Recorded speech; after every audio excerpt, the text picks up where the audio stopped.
You've felt it too, haven't you? The pauses in his voice when he speaks to you. The way his eyes soften, then quickly harden again, as if trying to forget what his soul has already remembered. The angels say, he wants to love again. But something inside him is still locked. And it has nothing to do with you. There's a part of his heart that is still grieving something unfinished. A love that never healed. A promise that was broken too deeply. You weren't sent to replace the past. You were sent to remind him that his heart is still capable of opening. You were placed in his path not to fix him, but to awaken the part of him that stopped believing in tenderness. That's why it feels like you're carrying something heavier than your own. Because in a way you are. You're holding a space his soul has forgotten how to occupy. The angels whisper, he feels safest in your presence, but fears what it might cost him to surrender. Don't take his silence as rejection. His heart has been taught to confuse safety with solitude. You are not the confusion. You are the clarity. There's a deeper reason for your arrival in his life. One that only heaven could have orchestrated. For I know the plans I have for you, declares the Lord. Plans to prosper you and not to harm you. Plans to give you hope and a future. Jeremiah 29 verse 11. There's a reason you keep feeling his pull and his push. The angels reveal, this man carries wounds stitched too tightly to show. But they bleed, silently. He has built walls so high he can't see over them anymore. They weren't built against you. They were built to keep his own fears from escaping. Somewhere in his life, someone made him believe that love equals loss. So when he looks at you, when he feels that warmth starting to spread through his chest, it terrifies him. Because you represent everything he thought he had to live without. You didn't ask to be his mirror. But your presence reflects his deepest longings. That's why he disappears. That's why he changes the subject when things get too intimate. He's not running from you. He's running from the part of himself that still yearns for something real. The angels say, he wants to love. But to him, love has always meant sacrifice, of freedom, pride, and control. And you feel too much like surrender. Don't try to convince him. Don't plead to be noticed. He already sees you more clearly than you realize. And that is exactly what frightens him. You're the moment he thought would never arrive, and now that it has, he's unsure if he's worthy of it. There is something sacred about the way you love, but the angels want to remind you, sacred does not mean selfless to the point of depletion. You cannot hold both your heart and his healing if you forget to nurture your breath, your peace, your center. The angels whisper, he is awakening slowly. But you must not dim your light waiting for his eyes to adjust. You were not sent to be the caretaker of his soul. You were sent to shine alongside him, not beneath him. Yes, you feel his pain. You can sense when he's pulling away, when he's overwhelmed. Your instinct is to soften, to make space, to show that you're safe. But dear soul, remember, you don't have to become smaller so he can feel bigger. You don't have to hold your breath hoping he'll choose you once he figures himself out. He may be the storm, but you are the lighthouse. And even a storm needs light to find its way home. Don't stop dancing in your joy. Don't abandon your rituals. Don't stop calling in your angels. He is on a journey, yes. But so are you. And you deserve to feel chosen by yourself even before he can articulate what he feels. The angels say, your love is holy. But your boundaries are divine too. When he looks at you, it's not just affection he sees. It's recognition. And that terrifies him. You don't just stir his heart. You stir his memory, the part that remembers who he was before the world told him to hide. The angels say, your light doesn't flatter his ego. It confronts his soul. You mirror the man he buried, the softness he forgot, the tenderness he believed had no place in a world that demands armor. That's why he feels pulled and ashamed at the same time. Because you're not asking him to impress you. You're inviting him to be seen, and that has always felt dangerous to him. He may even blame you for the discomfort rising within. But don't mistake his deflection for lack of care. He feels too much. And that's the real battle.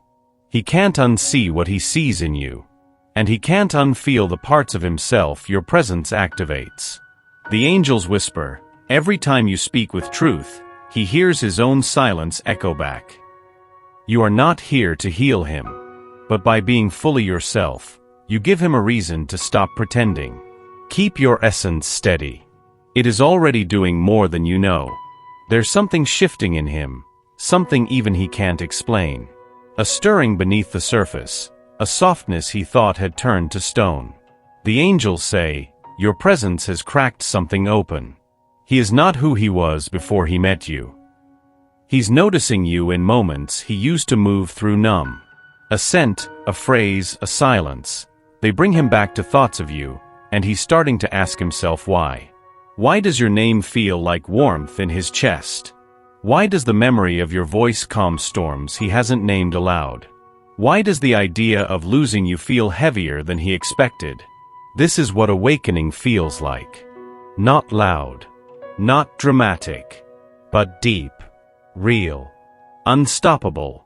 You've awakened something ancient inside him, a longing to connect, to feel, to soften. And he doesn't yet know how to hold that. The angels are surrounding him now, gently guiding his heart toward clarity. He may still stumble. He may still retreat. But the seed has been planted. Awake, O sleeper, and rise from the dead, and Christ will shine on you. Ephesians 5 verse 14, he is no longer asleep. And though he may not say it out loud, you are the dream that woke him. There's a rhythm to his silence, a pattern to the way he disappears just when things begin to feel real. The angels say, he's caught in a loop of his own fears. And every time love touches him, he runs to protect the wound it tries to heal. Don't take this dance personally. It's older than you, older than this life. He's been circling the same lesson for years, maybe lifetimes. One foot in, one heart out. That's how he survives emotional closeness. Not because he wants to hurt you, but because he hasn't yet learned that being loved doesn't mean being controlled.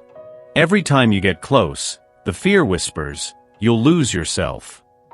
You'll be hurt again. You can't trust this. And so he pulls away. Not because he feels nothing, but because he feels too much. The angels show, when he leaves, he thinks of you constantly.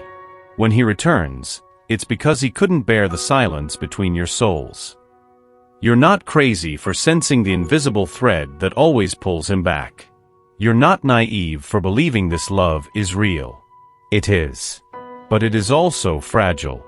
And until he learns to stay through his fears, not flee because of them, this cycle will continue.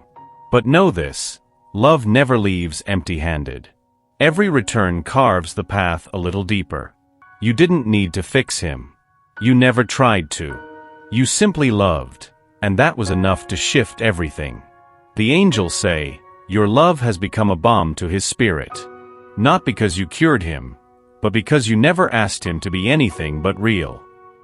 In a world that rewards numbness, your tenderness is revolutionary. He didn't expect to be moved by kindness. He didn't believe gentle words could make his chest ache the way yours do. But they do. There's something about the way you listen, the way your presence doesn't rush or demand, that reminds him of the love he forgot he deserved. Even when you're not near him, your energy lingers, like warmth in a room long after the fire has faded. The angels reveal, he replays your laughter in his mind. Not because it was loud, but because it was genuine. He may not say it, but you've become his safe haven. The memory he returns to when the world feels too sharp. And while he may not know how to articulate it yet, his soul understands. You are the healing. You are the softness after the storm. You are proof that love doesn't have to hurt to be profound. There is a time for waiting. And a time for trusting. You are standing at the edge of both. The angels say, this is not about speed. It's about surrender.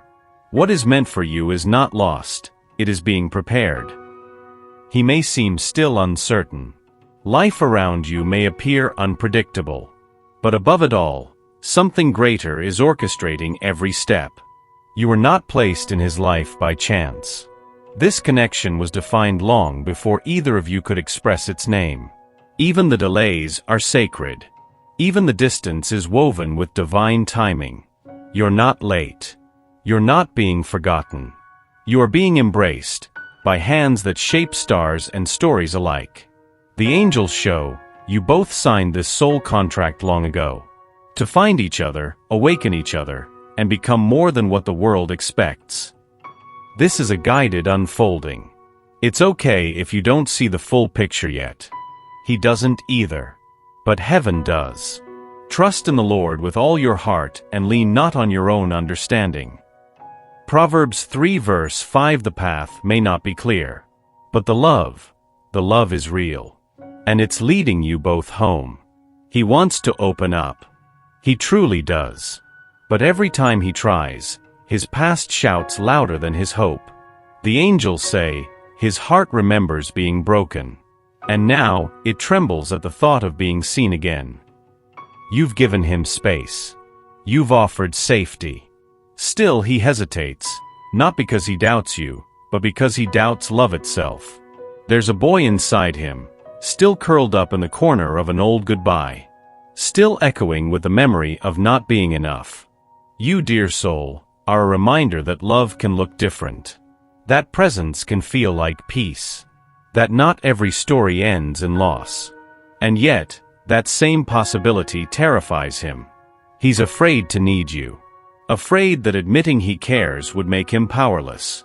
But the angels show, his soul leans toward you in every quiet moment. And that leaning is sacred. You're not responsible for opening his heart. But your presence is the invitation. Don't let his walls convince you that your light goes unnoticed. Even behind them, he feels you. Even in silence, he longs for your voice. And one day, when the fear quiets, even if for a moment, he'll speak. And I will give you a new heart, and a new spirit I will put within you. Ezekiel 36 verse 26. Not everything sacred comes with certainty. Some loves arrive like whispers, not declarations, and yet they change everything. The angels say, what you feel is not in vain. But you are not here to force what heaven is still unfolding. Release the need to know the ending. Love was never meant to be a puzzle to solve, but a presence to inhabit. You were not chosen to fix. You were chosen to reflect light into places where he had only known shadow. Maybe he won't find the words you've longed to hear. Maybe his journey will take longer than you dreamed. Still, you have already fulfilled your part. You brought truth. You brought love. You showed him the soul's softness is not weakness, it is strength in its purest form. And now, dear one, it's time to rest in trust. Let go of what must unfold on its own. Let your hands be open, so the divine can place in them what is truly yours. You are not being punished with silence. You are being protected by timing. You've walked with grace. You've created a safe space. You've loved unconditionally. And that is never unnoticed. The angels are singing over you now, and the heavens are whispering, you are the answered prayer he never expected. Amen.